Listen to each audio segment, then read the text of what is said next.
Bienvenidos al espacio de France 24 en español sobre la Copa Mundial de Fútbol. Día a día, hasta el 19 de julio, le estaremos llevando todo lo que acontece en el evento deportivo del año, la Copa del Mundo, que se desarrolla en Estados Unidos, México y Canadá. Hoy nos acompañará en nuestros estudios Laura Bernal, analista deportiva. Laura, buenas tardes. Muy buenas tardes. Octavo día ya, Ramiro, de esta Copa del Mundo. Así es. Iniciamos hablando del cierre de la primera fecha de la fase de grupos entre el partido entre Colombia y Uzbekistán. El equipo de Néstor Lorenzo se impuso por 3-1 con goles de Daniel Muñoz, Luis Díaz y Hamilton Campas. Faizulayev había empatado transitoriamente para los uzbecos. Laura, ya te pregunto, ¿qué dejó la victoria de Colombia?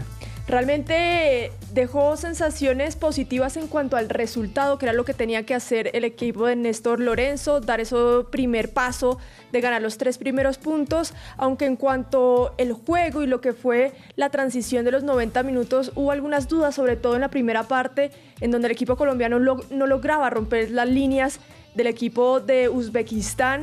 James Rodríguez no se ve todavía a punto en cuanto al ritmo que exige una Copa del Mundo, por eso fue la primera opción de cambio del estratega argentino, y eso fue algo positivo en cuanto a lo que venía haciendo Néstor Lorenzo, porque normalmente John Arias era la primera opción de cambio, incluso haciendo partidos muy buenos John Arias, pero en esta oportunidad lo dejó en el terreno de juego, cambió su posición. James, al retirarse del terreno de juego, le cedió esa posición de gravitar detrás del 9 a John Arias, y eso ayudó mucho al equipo con dos extremos, Hamilton Campas muy rápido y por el otro lado, por supuesto, Lucho Díaz. Al final creo que las variantes fueron positivas, así que Colombia da ese primer paso, gana, que era lo importante, pero hay cosas por corregir en cuanto al ritmo que necesita esta selección para lo que viene, que es el combinado de Congo.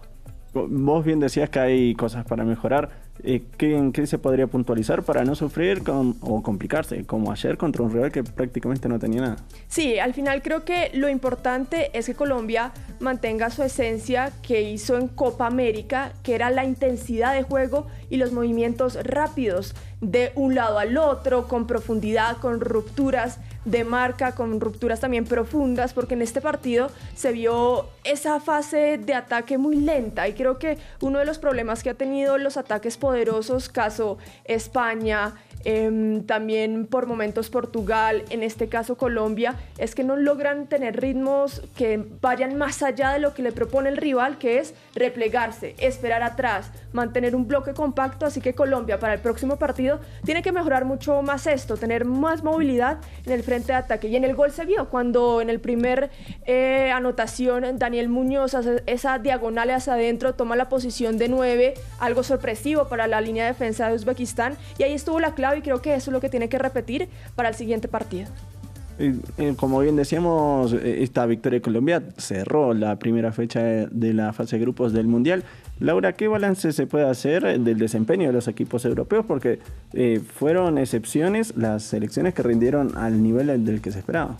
Sí, al final creo que es más positivo que negativo lo que fue este arranque para las selecciones europeas, y yo creo que lo podemos dividir en 3 palabras: las decepciones, España y Portugal; los equipos que confirmaron su favoritismo, como lo es Alemania, Francia y también Inglaterra; y otro de sorpresas, Noruega, un equipo que viene haciendo un poder ofensivo bastante importante con Haaland, con también un jugador que milita en el Atlético de Madrid, Sorloth. Así que esa es una de las sorpresas de esta primera fecha, de todos los partidos, que Noruega viene haciendo las cosas muy bien. Y otro equipo que también creo que se mete ahí como una de las confirmaciones es Países Bajos, porque si bien empató ante Japón, mostró que tiene cara y cuerpo el equipo de Koeman para llegar lejos, y tiene mucha hambre también de título. Después de llegar a 3 finales, el equipo naranja tiene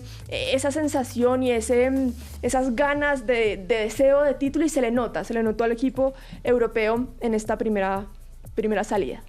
Y los equipos sudamericanos también tuvieron una semana compleja. Recién las victorias para los equipos de la Conmebol llegaron en los últimos 2 días con Argentina y con Colombia. ¿Era esperable esta producción o es una alarma para los próximos partidos, y teniendo en cuenta que ya dentro de nada se definen las clasificaciones?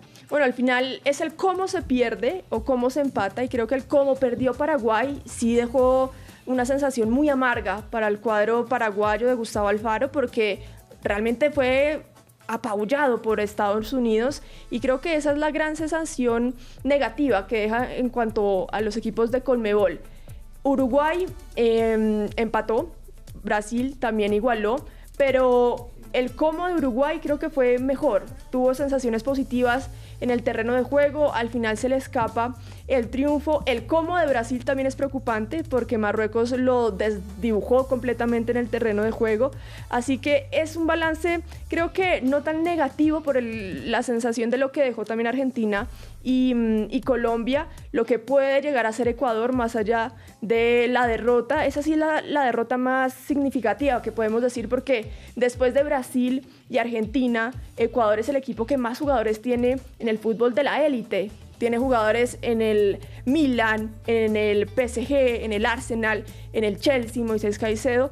Y lo que hizo en la eliminatoria, segundo, fue un equipo que, más allá de esos 3 puntos de menos con el que inició por la sanción, llegó a ese segundo lugar, dejó atrás a equipos como Brasil, que tuvo una muy mala eliminatoria, pero sin duda el cómo llegó a Ecuador tenía sensaciones que podía ser algo mucho mejor de lo que fue esa derrota. Pero el cómo, volvemos a ese cómo, esa derrota no deja alarmas prendidas, porque en el transcurso del partido, en lo que fue los 90 minutos, se mostró un Ecuador igual a lo que venía haciendo las eliminatorias. El resultado no lo favoreció, pero creo que puede revertir la situación el equipo ecuatoriano.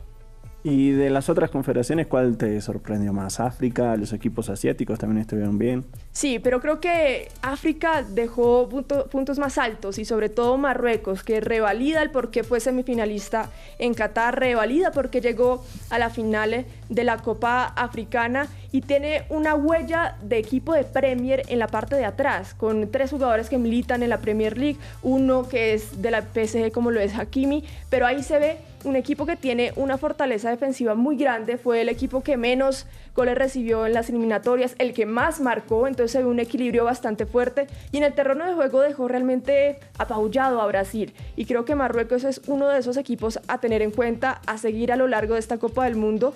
Y también lo que hizo Cabo Verde, más allá de que no fue un partido brillante para el equipo en cuanto a hacerle daño a España, creo que es el resumen de lo que significa esta Copa del Mundo, en donde hay más inclusión, en donde hay más posibilidades de llegar a una Copa Mundial de aquellos equipos que nunca hubiesen pensado llegar, jugadores que han hecho historia, como lo fue el guardameta, con una historia maravillosa, en donde las redes sociales se hicieron también presentes en esta Copa del Mundo. Llegó con 50,000 seguidores, ya tiene más de 13 millones.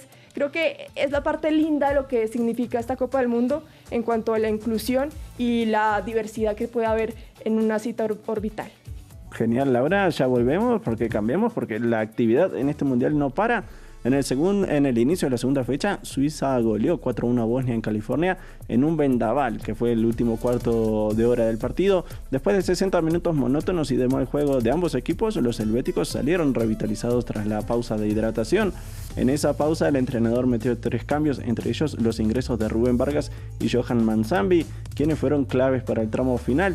A los 74 minutos, Manzambi capturó una pelota suelta en el área y con una volea marcó el 1-0. A los 83, una gran jugada colectiva fue definida por Vargas tras un pase de Manzambi, y 6 minutos después combinaron nuevamente, desborde de Vargas y resolución de Manzambi para el 3-0. Ermin Mamić de volea descontó para Bosnia en los 90 y Granit Xhaka de penal cerró el 4-1.